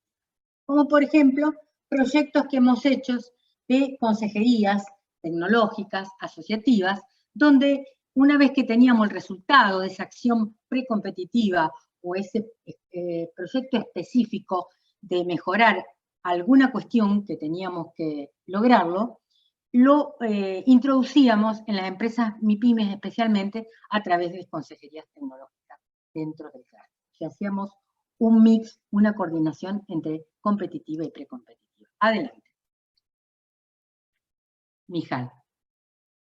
Y también, como habíamos planteado como objetivo lograr la exportación, ¿cómo podíamos abordar los mercados? O sea, entramos a pensar cómo mejorábamos el desarrollo de los productos y también teniendo en cuenta las normas de seguridad, teniendo en cuenta las ventajas competitivas que el mundo pedía para poder llegar a la exportación, y cómo podíamos desarrollar, digamos, plantear cuáles eran los nuevos productos que tenían ventaja competitiva, que hay uno muy importante, que es en este caso la sembradora y todos los productos que digamos que son utilizados después de la sembradora, que es el caso de la siembra directa, que es un sistema que es líder para Argentina para la introducción en los mercados exteriores.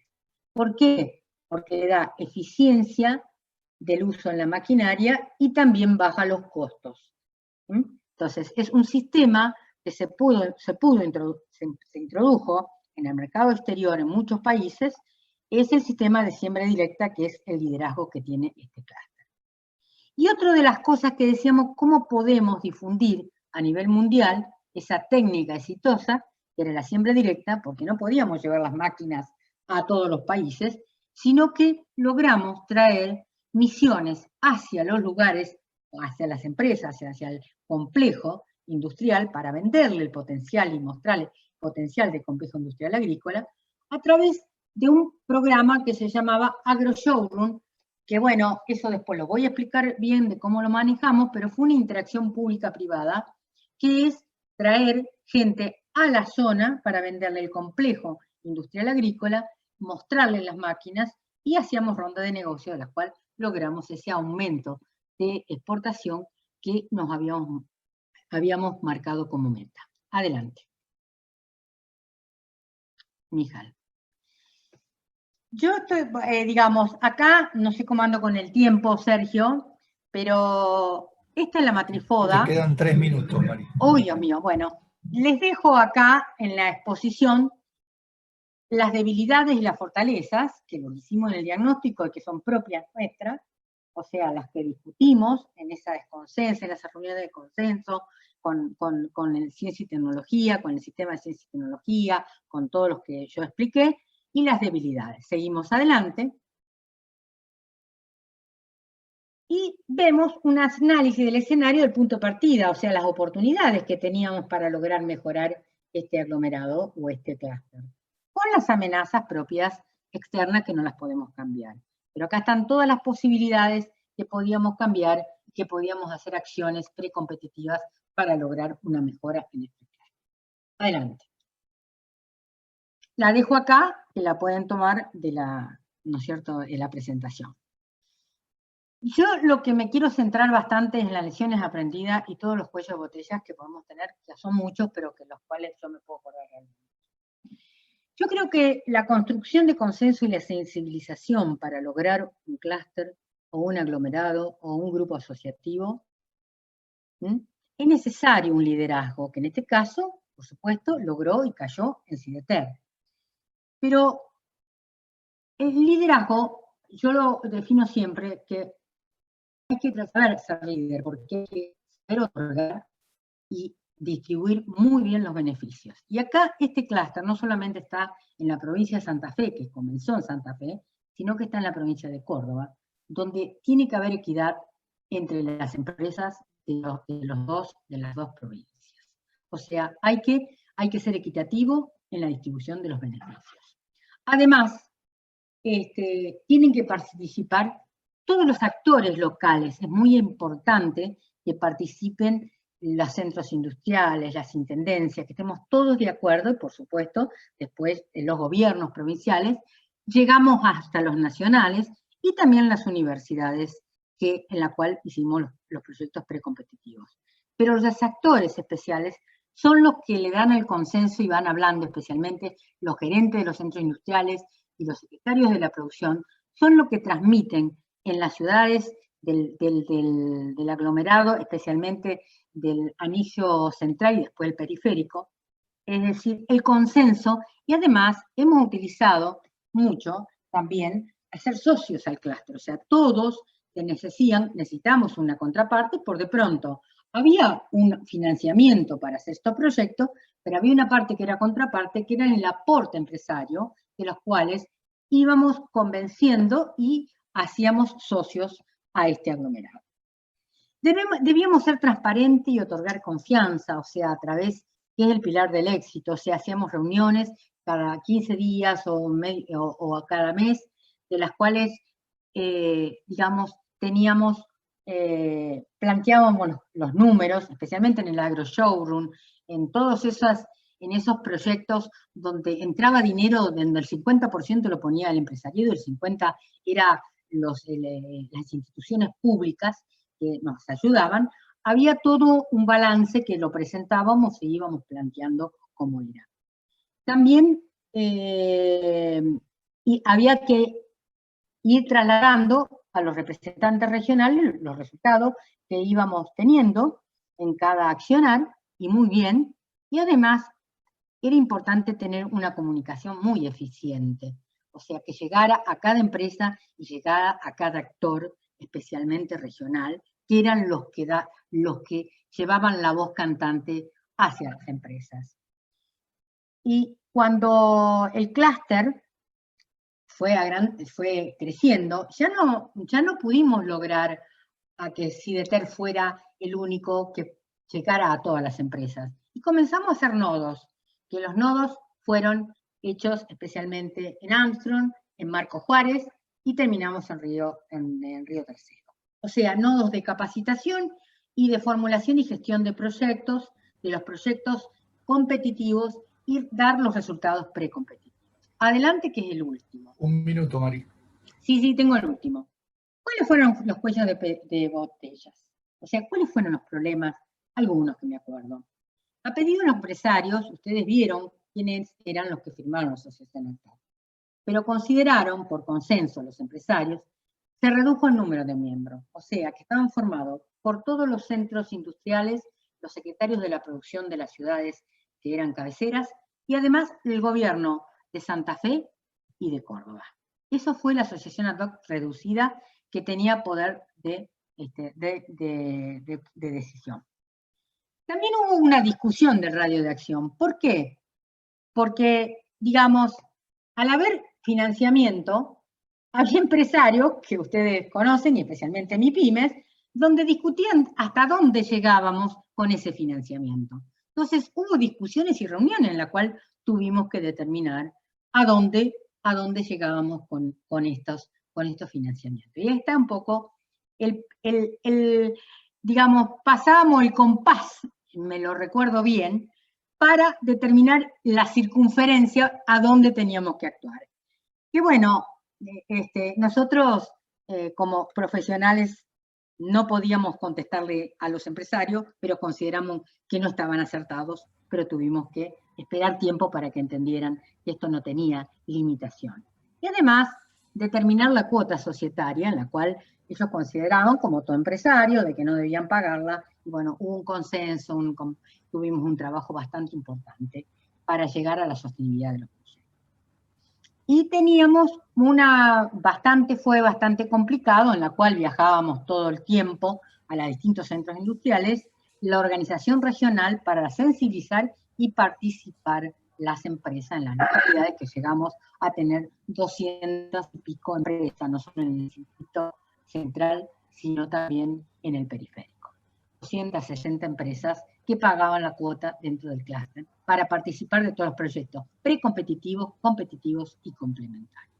Con esto doy finalizado por ahora, de lo que es la Matrifoda, cómo fue, la organización nuestra para llegar, y de que después va a ser utilizada para hacer los proyectos precompetitivos y competitivos dentro del clúster, cuáles fueron los cuellos de botella y qué cosas podemos pensar para que esto funcione. Y bueno, quizás me haya olvidado muchas otras cosas, pero bueno, creo que son los más importantes. Muchas gracias. Muchas gracias, Mari. Hay algunas preguntas que seguramente van a recuperar las cosas que te olvidaste, decías. Me pareció muy clara tu alocución y el esfuerzo que hiciste del paralelismo de lo que fuimos planteando con Carlos para poder ilustrarlo en el ejemplo del SECMAS-SIDETER. Alberto Tarnowski hace una serie de preguntas. Yo te voy a ir haciendo de a pares o por grupos para que puedas responderlas muy sintéticamente. Dice, ¿cómo se otorgó el poder al SIDETER para liderar el proceso de conducción? Y agrega, si tiene un reglamento interno y cómo se consensuó el mismo y si podemos darles una copia o alojar una copia, si no hay sensibilidad al respecto, para que pueda ser ilustrativo. Bueno, el poder lo otorgó propiamente el mismo programa, ¿no es cierto? O sea, cuando vino el BIT y el FONTAR, que en aquel entonces, yo no me acuerdo si era Ministerio ya, y que nos vino a ofrecer el PITEC, que era un programa de financiamiento en aquel momento a SIDETER, y era el único centro tecnológico que estaba en el aglomerado y que había generado, como yo le expliqué en la clase anterior, 6 proyectos asociativos. O sea, ya tenía una acción asociativa bastante importante y sabía cómo conducirlo. Y además era unidad de vinculación tecnológico de otros lugares. Yo, Roberto, lo que no sé si me escuchaste la vez pasada, nosotros estamos en el interior del interior, donde no hay ninguna universidad, no tenemos ni un INTA ni un INTI cerca. Generamos, los empresarios nos plantearon generar este centro tecnológico, quisieron tenerlo. ¿Por qué? Consideraban que estaban cerca de las empresas y que podíamos acercar toda la parte del sistema científico-tecnológico que ellos necesitaban para mejorar la competitividad de sus empresas y la cadena de valor. El reglamento interno tenemos especialmente para cada proyecto, generalmente lo hicimos para cada proyecto precompetitivos, especialmente, yo recuerdo mucho el reglamento interno del AgroShowroom, imagínense, donde aparecían 120 empresas que estaban, 120 empresas que teníamos que coordinar con el INTA, toda la gente, y era mucho lo que teníamos que hacer y hicimos un reglamento interno. Eso lo puedo colgar. Bien, gracias. Te corrijo que es Roberto y no Alberto. Después hay una serie de preguntas más también de Roberto. Yo te voy a hacer un par y como vamos a estar ajustados de tiempo, el resto te invito, Mari, te las vamos a compartir para que las contestes, las saquemos del chat y la contestemos directamente en la plataforma. Pero a mí me parece que esta que dice cuáles fueron los elementos comunes entre las empresas del SIDETER en las tecnologías blandas, cuáles fueron las más disímiles y cómo se trabajó el consenso, me parece que amerita por ahí una reflexión que le dé completamiento a tu exposición. El resto, que habla de los aportes, habla del personal si es propio o no, esas las vamos a contestar por fuera si le damos paso a Mijal y a Noemí para el último tramo. ¿Cómo fueron los elementos comunes entre la empresa en la tecnología blanda?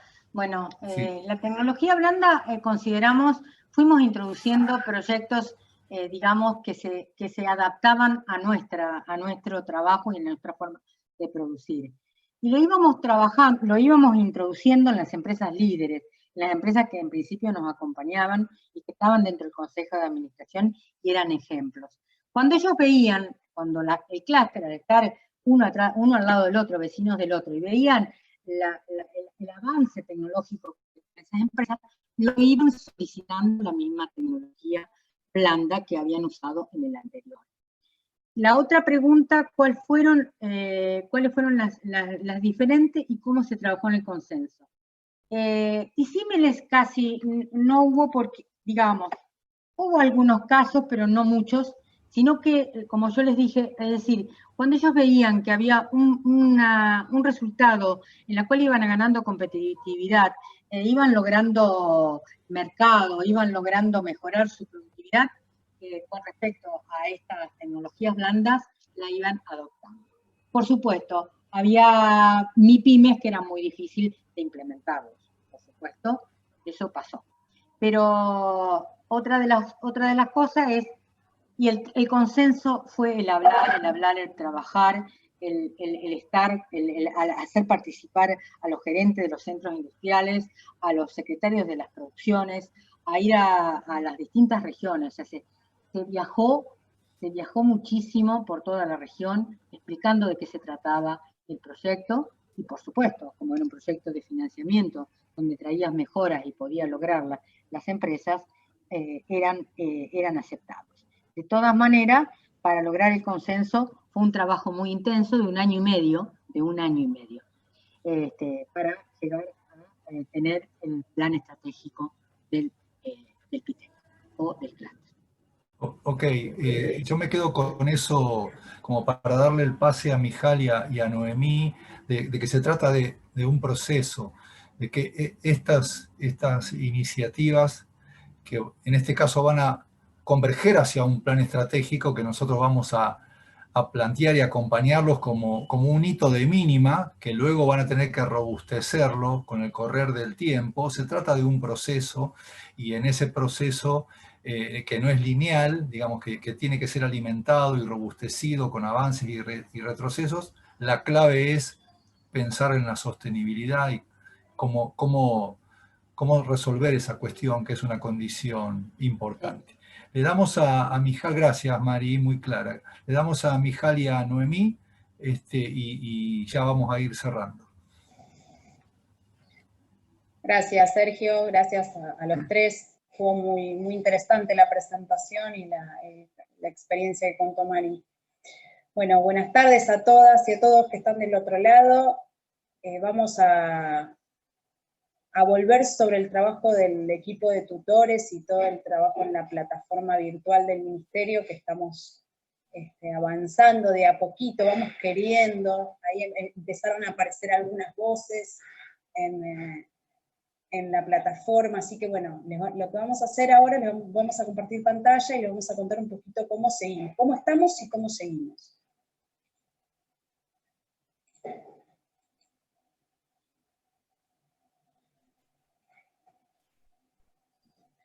Bueno, como les habíamos contado la vez pasada, como saben, tenemos un espacio en la plataforma virtual donde venimos trabajando con el equipo de tutoreo para fomentar y promover lo que es la vinculación, la comunicación y el trabajo a distancia posterior a todos estos encuentros sincrónicos, encuentros presenciales virtuales, para llamarlos de alguna forma, buscando hacer el apoyo, la asistencia y todo lo que sea el seguimiento al proceso de trabajo que estamos haciendo en forma conjunta para poder lograr que ustedes lleguen a la producción de los planes estratégicos que estamos planteando como producción final del curso. En este sentido, lo que hicimos fue avanzar en una propuesta de tareas, para llamarlo de alguna forma, de un encuentro al otro, un encuentro sincrónico al otro, para ir avanzando bajo el modelo de plan estratégico que les compartimos, y empezar a hacer este seguimiento y este apoyo desde este equipo de tutoreo a las propuestas que ustedes vayan delineando. En este sentido nos hemos encontrado con distintas situaciones y queremos hacer alusión a alguna de ellas como para poder mejorar el trabajo que estamos proponiendo en la plataforma, por su parte también que ustedes se amiguen y puedan encontrar puntos, digamos, de apoyo y de seguimiento, que es lo que les estamos proponiendo, y por otra parte, que también nos conozcan la cara y que puedan saber quiénes estamos a cargo de cada uno de los distintos foros temáticos en los cuales están inscritos cada uno de esos grupos asociativos o clusters. ¿Noé? Bueno, hola a todos y todas, espero se encuentren bien. Después aflojemos un poquito, porque yo estaba tensa mirando la pantalla, ahora charlemos un rato, digamos. Bueno, un poco lo que decía Mijal, nosotros habíamos propuesto avanzar en el modelo de plan estratégico en etapas. La idea de ir en etapas, bueno, las etapas que nosotros estamos planteando tienen coherencia con los aspectos conceptuales que se dan en la primera etapa de la clase. Entonces, un poco es plantear el tema conceptual, ahí plantear la consigna hasta la próxima clase, y ahí así vamos avanzando. Por eso en esta primera etapa teníamos la consigna pasada, que vence hoy, donde muchos ya presentaron sus avances, donde le pedíamos estos 3 puntos. Comentario general de todos los que nosotros vimos. En primer momento le vamos a dar a cada uno una devolución que la vamos a hacer en forma privada. Cada uno va a tener devolución de las presentaciones que hicieron, y después también en los foros vamos a plantear como generalidades, a ver, cuáles son los temas más comunes que encontramos en el desarrollo de estos 3 puntos. Les puedo decir es esto: el modelo de plan estratégico tiene una lógica, digamos. Cuando nosotros planteamos, completen del punto 1, porque cada uno de los puntos, ustedes los van viendo, a medida que los van completando, van llegando al producto final. Esto es importante porque al momento que nos toca evaluar, digo, evaluar no porque nosotros ahora estamos haciendo una evaluación del plan, pero pensándolo en términos de cuando presenten este plan estratégico ante cualquier fuente de financiamiento, toda esta información es la necesaria para poder realizar esa evaluación. Porque si no, donde nos falta alguno de los puntos, nos resulta difícil poder saber si el diagnóstico tiene coherencia con los puntos anteriores, o el mapa de actores, o cuando llegue el momento de hacer el FODA, la misión y la visión. Por eso es importante que vayan completando cada uno de los puntos con las limitaciones que sabemos que seguramente están, porque hay poco tiempo para consensuar estos puntos hay poco tiempo para consensuarlo con el grupo de empresas del grupo asociativo. Por eso también los invitábamos a que hagan el ejercicio ustedes como coordinadores o como gerentes de los grupos asociativos, y que después puedan validar lo que ustedes hacen con sus empresas. Pero bueno, la idea es que ustedes vayan presentando, nosotros los podamos ir guiando, y en este proceso, como decía bien Sergio, en ese proceso terminemos con este producto final. Esto en cuanto a líneas generales. Por eso, ahí me estaban preguntando si la tarea 1 la pueden seguir presentando, no es que si no está hoy, no, quédense tranquilos que no pasa nada. La idea es que no se les acumule consignas y que a nosotros también nos den tiempo para que nosotros podamos ir revisándolas y las podamos ir viendo y dándole devoluciones en cada uno de los puntos. Bien. Así en líneas generales. Creo que después avanzamos con... Sí, quizás para agregar a lo que está diciendo Noé, como estaba planteando, es un trabajo, es un proceso. Es un trabajo que requiere una gradualidad en los avances. Por eso, si ustedes pueden ir avanzando, ir presentando estos avances, nos dan insumos a nosotros y a nosotras para que podamos ir devolviéndoles, haciéndoles aportes, haciéndolos quizás reflexionar sobre algunos de los puntos que están avanzando, y de esa forma ir construyendo en conjunto con ustedes esa propuesta final que quieren hacer. Nosotros hacemos el seguimiento y el apoyo técnico. Y ustedes van organizando y disponiendo sobre la base de ese modelo de plan estratégico la propuesta que quieren delinear. Cuanto más presentaciones digamos, vayan haciendo ustedes, nos dan más insumos a nosotros para que podamos establecer este diálogo justamente de ida y vuelta, donde les podamos devolver esos insumos que tenemos planteados como equipo de trabajo. Y de esa forma también ir construyendo esta base de este modelo de plan estratégico. Sobre lo que planteaban sobre la tarea, en el caso lo que estaban planteando acá es si pueden volver, digamos, a presentarla porque encontraron más insumos en este segundo encuentro. Por supuesto, es un proceso de decantación que van haciendo cada uno de ustedes, y justamente esto que ustedes pueden ir agregando es el valor agregado de lo que va quedando de encuentro a encuentro, de clase a clase. Por ende, sí, claro, lo pueden volver a presentar, y en ese sentido está bueno que además lo vayan hablando con sus tutores.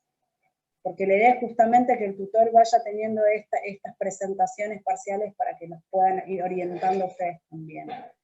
La idea, lo que nosotros queremos solamente en estos 5 minutos que quedan, es hacerles algunas devoluciones sobre algunos temas comunes que se fueron planteando, algunas cuestiones que fuimos observando, que nos parecen importantes como para generar ciertas claridades o ciertas orientaciones sobre los distintos puntos que se plantearon en materia de lo que es la tarea 1, vinculada al diagnóstico y el mapa de actores, tal cual estaba diciendo Noemí. Ramiro o Noé. Bueno,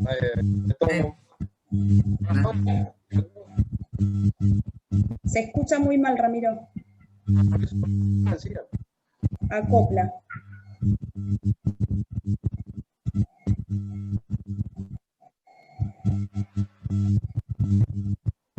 Sigan. Ah, Bueno. Está bien. ¿Querés, Noé, avanzar? sí, avanzamos. Bueno, como le estábamos diciendo un poco lo que les comenté, con respecto a la tarea número 1, estos eran los puntos que nosotros planteamos como que eran importantes.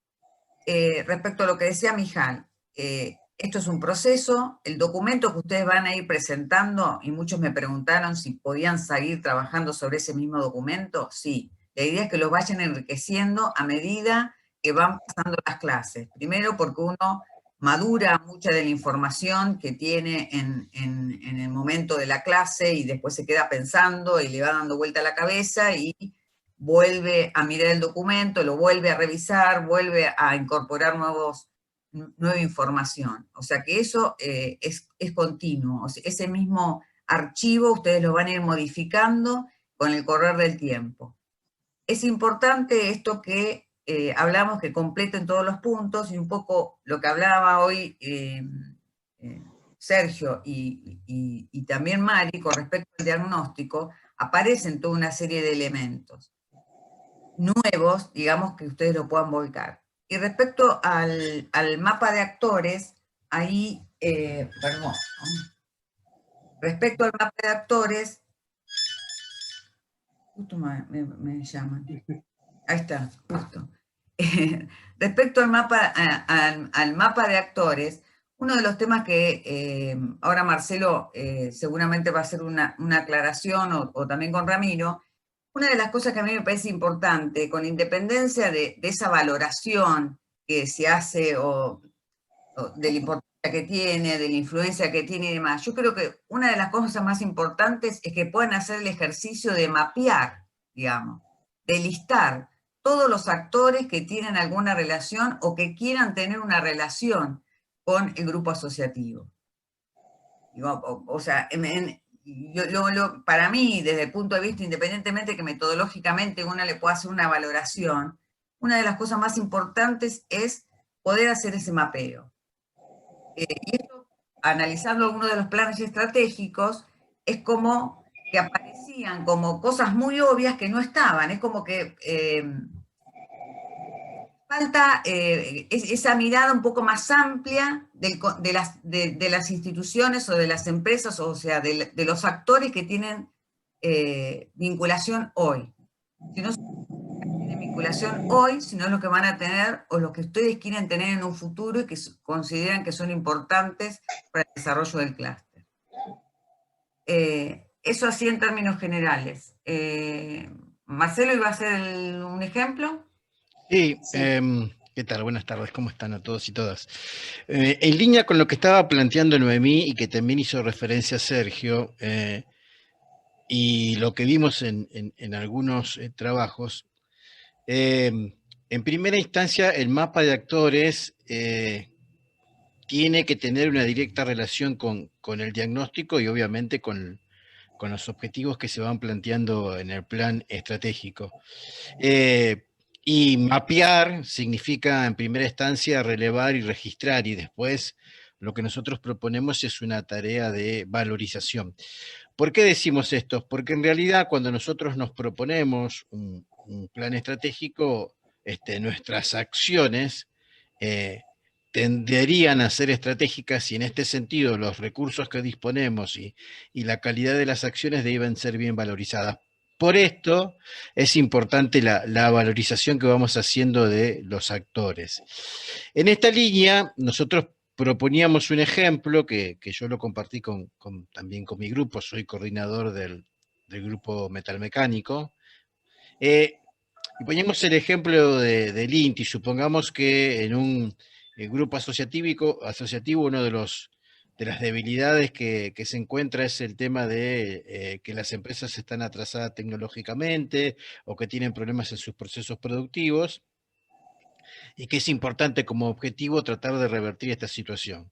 Y cuando analizamos el mapa de actores que listamos, bueno, nos encontramos con el INTI, el Instituto Nacional de Tecnología Industrial. En otros casos, bueno, en otro tipo de situaciones puede ser el INTA o alguna universidad.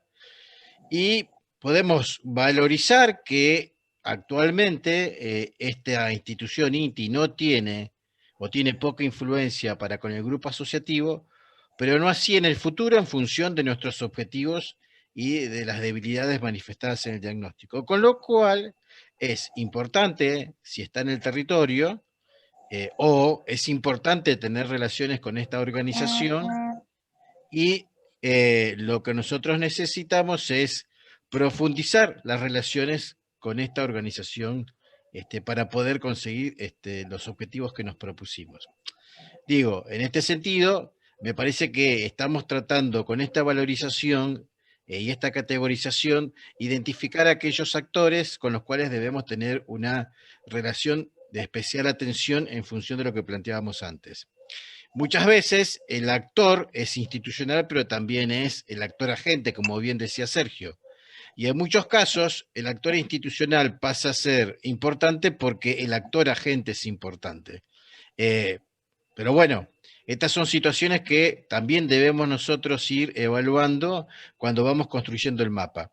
Y lo que es importante, como también lo mencionó Sergio, es que los mapas deben ser revisados periódicamente, como así los planes, porque obviamente hay cambios de contexto generales, ya sea porque hay cambios de contexto internacional, nacional o local, o hay algunas cuestiones que tienen que ver con los mercados o otro tipo de situaciones. Digo esto relacionándolo también con el actor agente. Es probable que en un momento nos cambie el actor agente en una institución y debemos revalorizar esta instancia. Obviamente puede haber otras situaciones y lo dejamos abierto a consultas para cada uno que quiera profundizarlo particularmente o a través del foro o de los foros. Y acá quedo. Bien, buenísimo Marcelo, súper interesante la aclaración.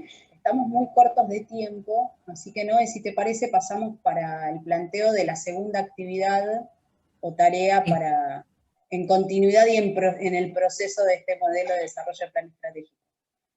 Bueno, siguiendo el modelo que tenemos de plan estratégico, para la tarea 2, que le estamos poniendo fecha de entrega el miércoles 9 de diciembre, tienen 15 días, es completar el punto de desafíos competitivos, el análisis FODA, que es el punto 9 del modelo, que es lo que explicó Sergio y que también nos ejemplificó Mari, así que es completar esa matriz, y también hacer el ejercicio del desarrollo de la misión y la visión del grupo asociativo en función del modelo del plan estratégico, que son los puntos 9 y 10. La idea es que lo puedan presentar antes de esa fecha. Nosotros en este tramo le vamos a dar devolución de la tarea 1, y bueno, nosotros, digamos, uno de los temas que es importante que nosotros tratamos de invitar a que participen es, en la plataforma nosotros tenemos un foro de novedades donde tratamos de cosas nuevas, colgarlas ahí, hay un foro general, y después están los 4 foros, donde cada uno de los grupos tiene asociado un foro que ya muchos se presentaron, muchos les dimos la bienvenida, y con muchos estamos teniendo algún diálogo. En ese momento, las preguntas que quieran, las consultas que quieran, las dudas más que que a veces pueden parecer tontas, porque a veces la duda de uno es la duda de todos. Entonces, en la medida que nosotros podamos ir guiándolos dentro del marco del foro, también los ayuda al resto de los compañeros o de los compañeros que comparten el Así que esto sería como la tarea número 2. Sigan trabajando con el mismo archivo, es decir, que lo van enriqueciendo, no hay problema, nosotros lo volvemos a mirar todo, digamos, hasta el último minuto volvemos a empezar para hacer la mirada de lo que ustedes van avanzando. Así que sigan trabajando con el mismo archivo, y este sería la consigna para cerrar el miércoles 9 de diciembre con todos estos puntos, donde el resto que nos queda para terminar el plan estratégico, que lo vamos a ver la próxima clase, va a ser los objetivos y el plan de acción. O sea que estamos ahí nomás de dar un cierre para tener un primer avance de un plan estratégico. Bien. Y para complementar y cerrar el tema, no se olviden que es importante que no lo hagan solos, sino que trabajen con sus grupos asociativos y clúster, que consulten con aquellas personas que son esos actores estratégicos que colaboran en este proceso de diseño. Si bien cada uno de ustedes representa ese grupo asociativo clúster, son parte de ese conjunto. Así que apóyense en ellos también para conversar estas cuestiones y para consolidarlas en el diseño que van a presentar. Hasta acá estamos, Sergio. Bien, gracias Mijal, gracias Noemí, gracias a todos y a todas por las preguntas, las reflexiones, por llegar a este espacio. Nos hemos pasado unos minutos. La verdad que está marchando, los melones se van acomodando, como dice el dicho, en el carro, en movimiento. Recordarles que el miércoles que viene no tenemos clase, sino que tenemos el primer encuentro. Después por la vía de la plataforma y de las redes les vamos a dar los detalles que mencionábamos al principio, pero que tiene que ver con que un experto va a dar una conferencia, un experto extranjero en este caso va a dar una conferencia, le vamos a dar los casos, y va a haber una participación en paneles de algunos de los actores del sistema. Y después sí, como decía Noemí, el otro miércoles, el 9, volveríamos a la habitualidad del encuentro en este formato. Por lo tanto, tenemos un recorrido y un espacio como para ir agregando cosas a partir de la reflexión. Me gustó mucho lo que decía Irene, porque graficaba un poco esta cuestión. De eso se trata, que si cada encuentro planteamos algunas cosas que los hacen repensar, nosotros nos sentimos gratificados por eso, porque la idea es justamente, no solo en instancia sincrónica, sino asincrónica, puedan revisar los materiales y que los haga repensar las fases que estamos elaborando. Es un proceso de construcción en el cual nosotros los vamos a ir acompañando, pero es propio, no solo del referente que está sentado frente a la pantalla, según el caso, sino, como decía Mijal recién, el referente y los integrantes del grupo asociativo o clúster. Bueno, les agradecemos mucho, que tengan una muy buena tarde y nos encontramos el miércoles próximo y por supuesto a cada momento en la plataforma y por las redes. Adiós. Saludos, hasta luego.